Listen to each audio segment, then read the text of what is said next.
اب میں آپ کو چند باتیں بتاتا ہوں، کیونکہ زیادہ تر مسائل جو ہمارے خراب چل رہے ہیں وہ مالی معاملات میں ہی چل رہے ہیں. مولانا اشرف علی تھانوی رحمہ اللہ تعالیٰ ساری زندگی یہی چلاتے رہے بیچارے کہ مسلمان معاملات میں ٹھیک نہیں ہے، مسلمان معاملات میں ٹھیک بولو نہیں ہے. سب سے پہلا جو ہم سب نے کرنا ہے نا کام، یہ چیز اپنے اندر پیدا کرو. سب سے پہلا کام پتہ ہے کیا کرنا ہے؟ جو اللہ کو بہت پسند ہے، جو بہت پسند ہے اللہ کو. پہلے میں اس کو اور پکا کر دوں تاکہ آپ کی کھوپڑی میں انسٹال ہو جائے یہ بات. اللہ کو انسان میں جو چیز سب سے زیادہ پسند ہے وہ یہ کہ یہ صرف میرا محتاج بن کے رہے، کسی غیر کا محتاج بولو نہ. اس کی نظر کسی غیر کی جیب پہ پڑے ہی نہیں. سمجھ رہے ہو؟ اس کو کہتے ہیں استغنا. غنی کا لفظ سنا ہے نا، عربی میں غنی مالدار کو بھی کہتے ہیں. اصل میں غنی مالدار کو نہیں کہتے، غنی اسے کہتے ہیں جو بے پرواہ ہو. تو چونکہ مالدار لوگ اکثر بے پرواہ ہوتے ہیں، ان کے پاس خود اتنا پیسہ ہوتا ہے کہ ان کو دوسرے کی جیب پہ نظر نہیں ہوتی، اس لیے عربی میں مالدار کو غنی کہا جاتا ہے. ورنہ غنی کا اصل لفظ کیا ہے؟ اصل مطلب کیا ہے؟ بے پرواہ. بے پرواہ کا مطلب یہ نہیں کہ کوئی مر رہا ہے تو اس کو پرواہ ہی نہیں ہے کسی کی. بے پرواہ کا مطلب کس کے پاس کتنی دولت ہے مجھے اس سے کوئی غرض بولو نہیں ہے. یہ صفت اپنے اندر پیدا کر لو اللہ کا واسطہ. یہ نہیں ہے مارکیٹ میں. یہ کیا چل رہی ہے؟ شارٹ چل رہی ہے. یہ صفت بہت. آج رشتہ دار کسی کو بتاتے ہیں میری تنخواہ کتنی ہے؟ بولو بولو نا. پوری آمدن کیوں نہیں بتاتا اس کو پتہ ہے مانگے گا. اگر بتا دیا نا کہ میرے پاس اتنا پیسہ ہے تو یہ کیا کرے گا؟ بولو مانگے گا. فوراً نہیں مانگے گا، اس وقت تو کہے گا ویل ڈن، بڑی خوشی ہوئی، ماشاءاللہ آپ کی 1 کروڑ کی آمدن ہے، بہت اچھا لگا. اس کے بعد جا کے اس کو خواب نیند نہیں آئے گی پھر کہ اس کے پاس 1 کروڑ ہیں تو 1 کروڑ میں تو میں یہ بزنس بھی کر سکتا ہوں، 1 کروڑ میں تو میں یہ کام بھی کر سکتا ہوں، 1 کروڑ میں تو میں یہ بھی کر سکتا ہوں. یہ ابھی ضرورت پڑی نہیں ہے اس کو. یا تو نا کینسر ہو گیا کسی کو خدا نہ خواستہ، کوئی ٹانگ ٹوٹ گئی تو جڑوانے کے لیے پیسے مانگ رہے ہیں. نہ ابھی تو کوئی ضرورت پڑی نہیں ہے. فوراً اس کو بزنس کے خیالات، فوراً بزنس کے پیکج بنانا دوسروں کے پیسوں پہ شروع کر دے گا. یہ نیچ حرکت ہے. یہ کیا ہے؟ دیکھو میں بہت نالائق ہوں، میں کبھی دعویٰ نہیں کرتا میں نیک ہوں. ہمیں پتہ ہے ہم کیا ہیں، یہ تو قیامت میں ہی پتہ چلے گا کون کتنا نیک ہے. لیکن کچھ چیزیں کھلی ہوتی ہیں تو وہ بتانے میں کوئی حرج نہیں ہے. میرے جتنے مالدار دوست ہیں، جتنے کروڑپتی دوست ہیں، میرے سامنے اپنی دولت کی نمائش کرتے ہوئے ان کو ڈر نہیں لگتا. سمجھ رہے ہو؟ نہیں آ رہی میرا خیال ہے. ابھی تو میرے مالی حالات پہلے سے بہت بہتر ہو گئے. پہلے اتنے ہم بہتر تو ہمیشہ سے ہی رہے ہیں، اللہ کا شکر ہے، غربت ہم نے کبھی دیکھی نہیں ہے. لیکن آج پہلے کی نسبت زیادہ اچھے ہیں. تو اس وقت بھی جب ہمارے پاس پھٹپٹی ہوتی تھی نا، پھٹپٹی، جو میرے دو تاجر دوست ہیں آ کے بتاتے تھے اب میرے 20 اکاؤنٹ ہیں، 1 ارب روپے، کھرب روپے پڑا ہوا ہے، ماشاء اللہ بہت اچھا لگا، نائس ٹو میٹ یو. اس سے زیادہ نہیں. ان کو پتا تھا، میری عادت کا پتا چل گیا تھا، بھائی بتا دو کچھ نہیں کہے گا یہ آدمی، ٹھیک ہے نا.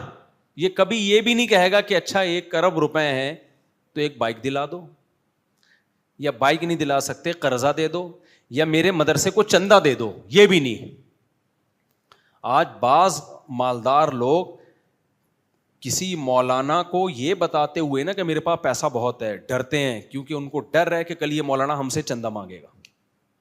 مانگنا بری چیز نہیں ہے، نبی صلی اللہ علیہ وسلم نے بھی چندہ لیا ہے. لیکن چندہ مانگتے ہوئے اگر سامنے والا دباؤ میں آ گیا نا، دباؤ میں آ گیا، دباؤ کا مطلب یہ کہ اب وہ کہہ رہا ہے یار بتا کے پھنس گیا یار، اب نہیں دو تو یہ بولیں گے اتنا پیسہ تو ہے، دے کیوں نہیں رہے. تو یہ طیب خاطر ہوئی، دل کی رضا ہوئی. اور نبی صلی اللہ علیہ وسلم نے فرمایا لا یحل مال امرئ مسلم الا بطیب نفس منہ، مسلمان کا مال اس کی دل کی مکمل رضا کے بغیر حرام. 100% جب تک اطمینان نہ ہو نا دل سے دے رہا ہے. ابھی دیکھو کل ایک صاحب اپنی گاڑی بائک لے کر آئے, کیلوں کا شاپر لٹکا ہوا, کیلوں کا شاپر لٹکا ہوا, بڑے بڑے لمبے لمبے کیلے نا, اپنے گھر لے کے جا رہے تھے. میں 2-3 احباب کے ساتھ گلی میں آ رہا تھا, کسی کام سے گیا تھا مسجد کی طرف, تو انہوں نے جب مجھے دیکھا تو ان کی نیت یہ تھی کہ ایک کیلا وہ محبت میں مجھے بھی پکڑا دیں. ہم باتوں میں مشغول تھے, ہمیں پتہ ہی نہیں چلا پورا شاپر اٹھا کے لے آیا میں.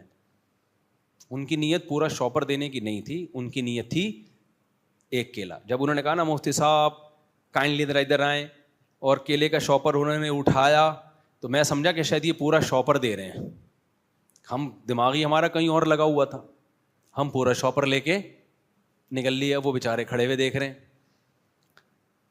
اب جب میں شاپر لے کے آ رہا ہوں تو میرے ساتھ جو 2 دوست احباب تھے وہ ہنس رہے ہیں.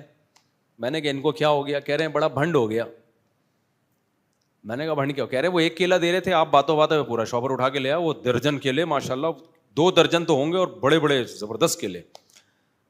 مجھے لگا یار یہ تو بڑی ذلت اور شرمندگی کی بات ہے, ٹھیک ہے نا, کیونکہ میں دماغ میرا کہیں اور لگا ہوا تھا.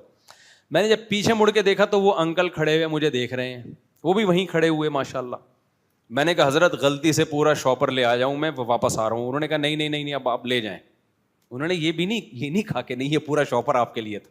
انہوں نے کہا اب جو ہو کوئی بات نہیں لے جائیں, ظاہر ہے ایک شاپر پہ کیا کوئی مسئلہ کرے گا. جب انہوں نے اصرار کیا ہم شاپر لے آئے. دفتر میں لڑکے بیٹھے ہوئے تھے, میں نے کہا ناجائز کیلے ہیں کھا لو.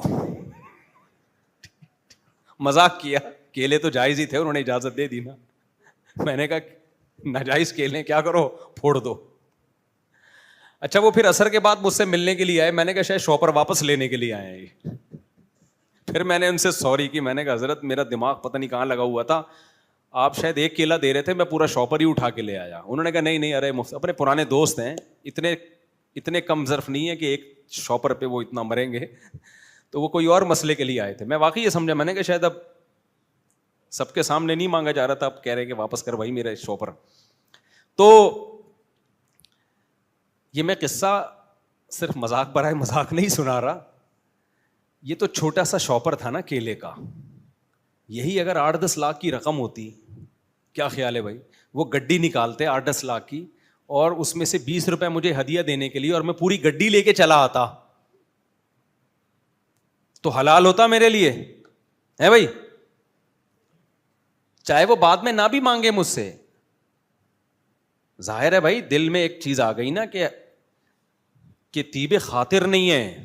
طیب خاطر کا مطلب دل کی مکمل خوشی نہیں ہے. تو خوب سمجھ لیں, جب بھی کسی سے چندہ مانگا جاتا ہے, کسی شخص کو مخاطب کر کے اتنے پیسے نکالو, بعض دفعہ انسان مروت میں آتا ہے, یار لوگ کیا کہیں گے, میں اتنا کروڑ پتی ہوں, میرے سے 5,000 روپے نہیں نکل رہے چندے کے لیے.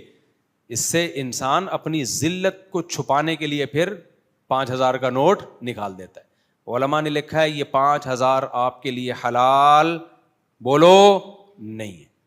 چندے کی عمومی اپیل تو کی جائے گی, یہ تو نبی کی سنت ہے, اب عمومی اپیل کی جائے گی, بھائی جس نے دینا ہے دے دے. اسپیسیفک لوگوں کو کہنا آپ سے انسان شرم میں آتا ہے. تو میرے دوست احباب جتنے بھی ہیں ان کو پتا ہے مولانا صاحب ہوں, ٹھیک ہے نا, کوئی ادارہ بھی ہو سکتا ہے ان کا, اس میں لیے چندے کی بھی ضرورت ہو سکتی ہے, لیکن وہ مجھے بتا دیتے ہیں. کیوں؟ میں نے اپنا امیج ان کے سامنے یہ بنا لیا, بھائی تمہاری بینک میں جتنے پیسے ہیں, تمہاری پینٹ میں جتنے پیسے ہیں وہ تمہارے ہیں, مجھے اس سے کوئی سروکار نہیں ہے. میری نظر میں تم ارب پتی ہو یا رکشا چلاتے ہو, میری نظر میں کیا ہے, سیم. سمجھ رہے ہو؟ میری صحت پہ اس سے کوئی فرق نہیں پڑتا, کیونکہ اگر تم رکشا چلاتے ہو تو بھی ہم نے تم سے پیسے نہیں مانگنے, اگر تم کروڑ پتی ہو تو بھی ہم نے تم سے پیسے نہیں مانگنے, نہ اپنی ضرورت کے لیے مانگنے, نہ بزنس کے لیے مانگنے. ہم اس کے قائل ہیں بزنس ہم اس رقم سے کریں گے جو ہماری پینٹ کی جیب میں ہو. دوسروں کی پینٹوں میں کیا رکھا ہوا ہے اس سے ہمیں کوئی غرض, بولتے کیوں نہیں, نہیں ہے.